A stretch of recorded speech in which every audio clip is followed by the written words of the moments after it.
Alright, so next challenge, I want to create a function called reverse that takes an array of numbers or strings and reverses the order. So 1035 coding 84 dojo 21333. This is supposed to return 33312 dojo 48, and so forth. Okay? Alright, so let's see how we can do this. So again, PHP probably has a function to do this. So, but I just want to demonstrate, how it works. Okay, how you can create a function and how how you should build codes. So I'm going to start a PHP code and let's just copy this. Okay. Cool. So I'm going to create a function called reverse, and it's going to take an array. Let's just say data. Okay. And then echo output. And here I'm just going to return hi. So let's just run this code and see. If I run this, it says hi because it did run this function. It returned hi, so output was stored as the value of hi, and then it echoed that out. Okay, so got a full application. So how can I reverse the order?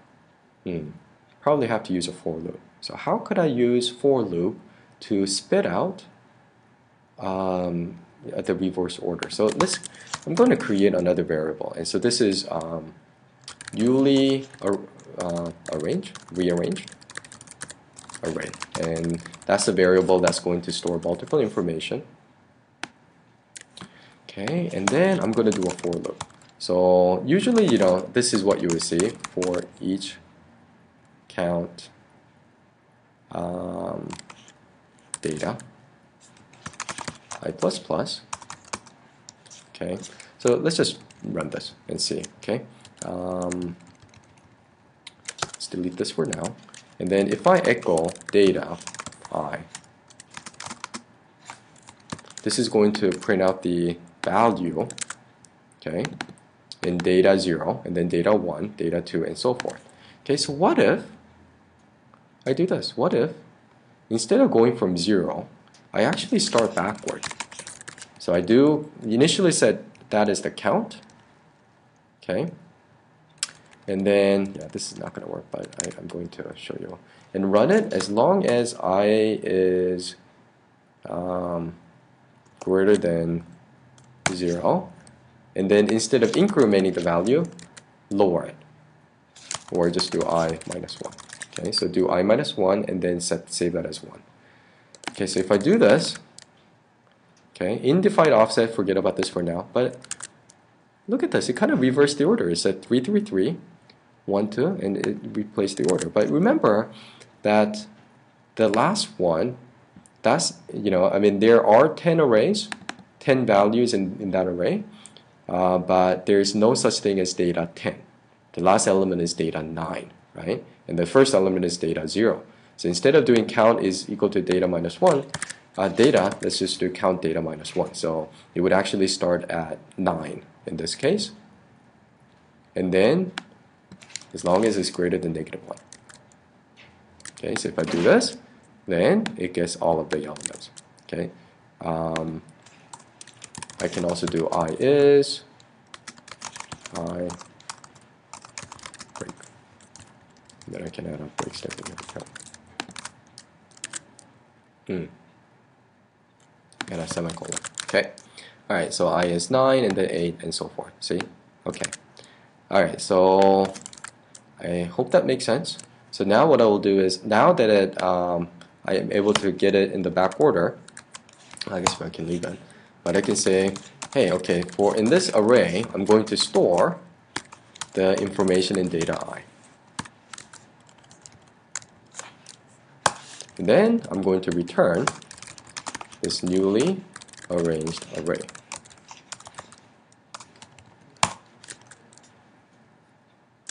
Let's just do new. It's too long. Yeah, that reads better. Okay. And then if I do var dump output, it reversed it. Okay. So again, everything is about logic. right? If, you know, and for loop. So basically what I did is, instead of, I counted it backward, right? I used a for loop to count it backward, and I stored the value. As I counted the value backward, I stored that value into this new array, and then I just returned it.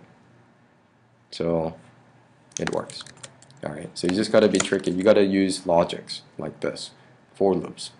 Okay. Alright, so play around with it.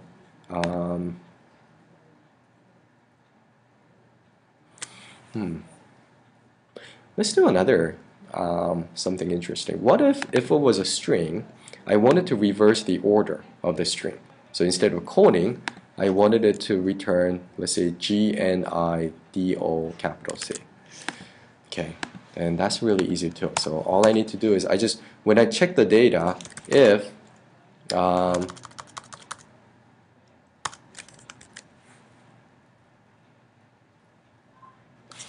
let me see how that would work. Okay, so I just did a little experiment. Let's say, you know, string is coding. I can also do string 0th element, and this would actually print out C. And if I do this, that prints out O, and so forth.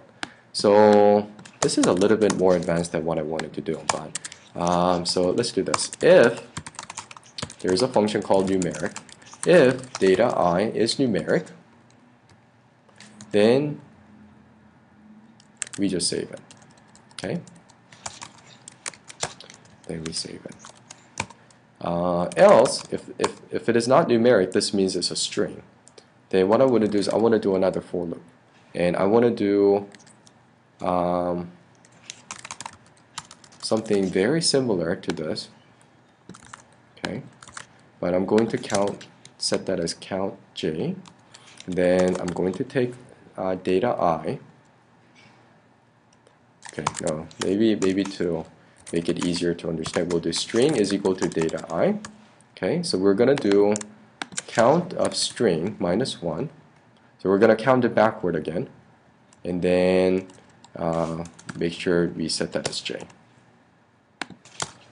Okay, so j. For that, we'll say, and then we'll save a new string.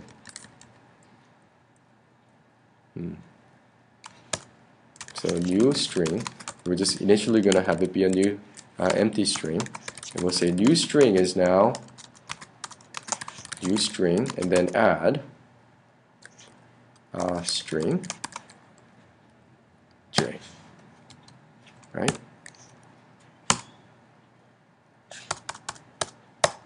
And then once this is done, let's print this out. Let's see what happens. Okay, DC.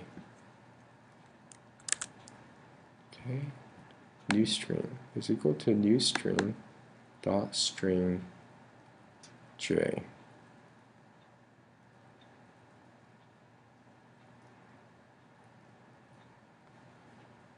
Oh yeah, okay, so there was something wrong. Instead of count, of course, I mean, yeah, count is for array. So if I wanted to find the length of that string, I do string length.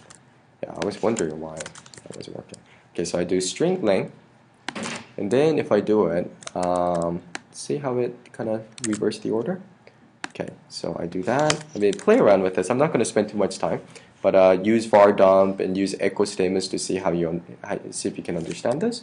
And then, you know, so it's gonna let me add some comment. Go through the string in reverse order, and then once it does that, then I'm going to say new array is now going to store new string. Okay, if I run this, look at this. Dojo got reversed, coding got reversed. Okay, so again, all these functions, I mean, if you know if statements, for loops, and you're storing information in variable, you can do pretty much anything. Okay, let's just make sure we understand this, because I don't want people to be confused on this. So I'm creating a new array. New array is called new, and I'm counting it backward, counting the information in the data variable backward. And if the information that I got from the data array is numeric, then I'm just going to store that into the new variable. If not, I'm going to perform these functions. Okay. So just make sure you go through this and make sure you understand how this works. If you feel pretty comfortable, go to the next video.